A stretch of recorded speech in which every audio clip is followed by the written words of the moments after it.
Hello class. In this video, I will be discussing my development of a lesson plan that is both interactive and challenging to the student. My goal is to cultivate skills in my students that will serve them well in their professional and personal lives. The content area of this lesson will be biology, with an emphasis in anatomy and physiology. The title of my topic will be No Bones About It, a lesson plan of the anatomy and physiology of the skeletal system.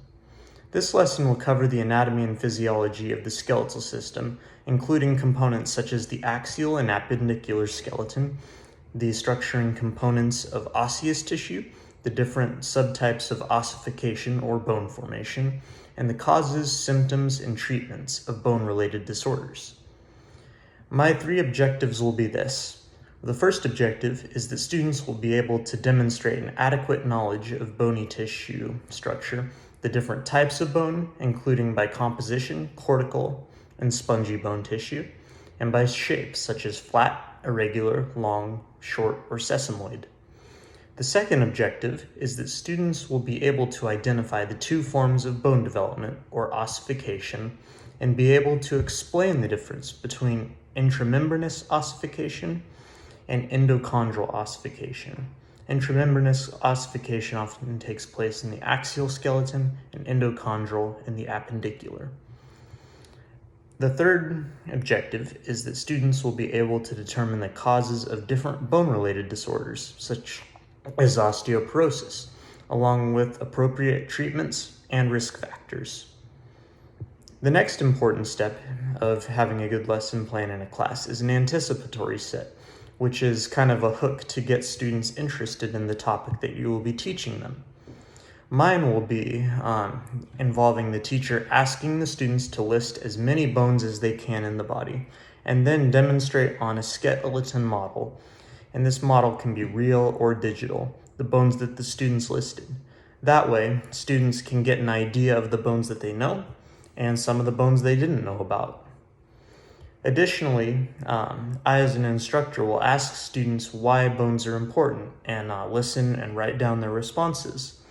The answers can include maintaining structure, producing blood cells, providing protections to organs, or supplying important nutrients such as calcium to the body.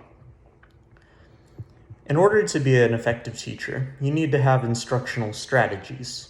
For this class, I'm going to be using a blended and flipped method, which is a combination of traditional lectures and then also putting some of the responsibility for learning in the students' hands.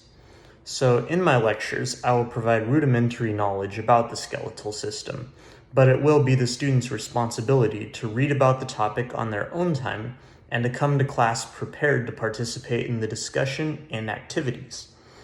Therefore, at the beginning of each week, I will be providing students with my PowerPoints and the chapters that correspond so they have time to read and to be prepared for discussions. The first 35 minutes of my class will be devoted to my lecture, while the remaining 25 will be devoted to activities and assignments. The lecture is going to be taking place in a PowerPoint form, and it's going to contain information about the skeletal system along with relevant graphics for more visual learners.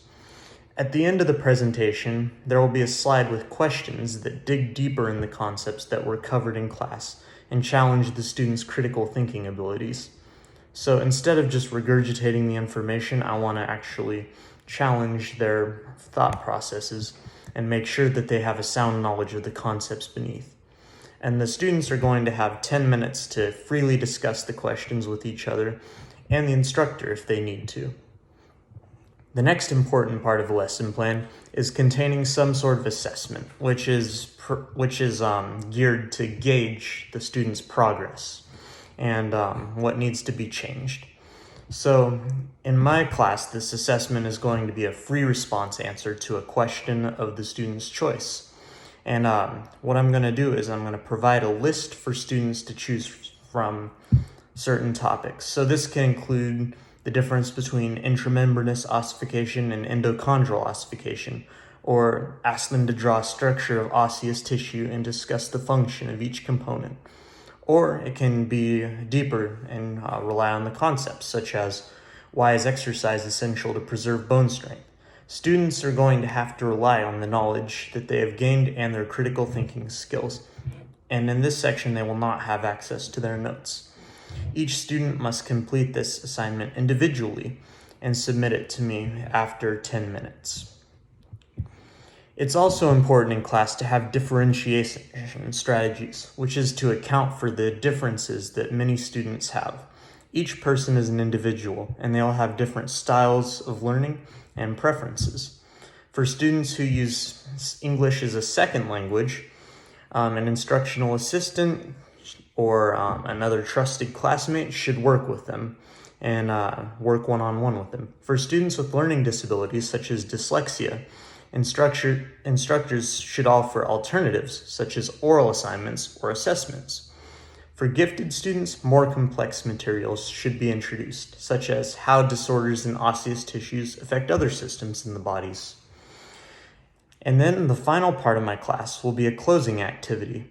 And this is just purpose to crystallize the material that was taught and keep it fresh in their minds.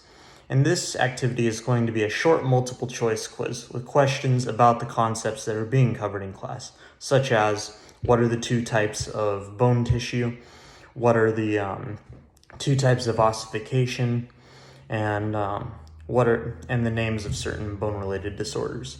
This isn't going to be a graded assignment, but it will be used for class participation and will be graded on completion, and it will be turned in at the end of class. And this activity will take the final 5 minutes. And that's all I have for today. I hope this was helpful in developing a lesson plan. Thank you.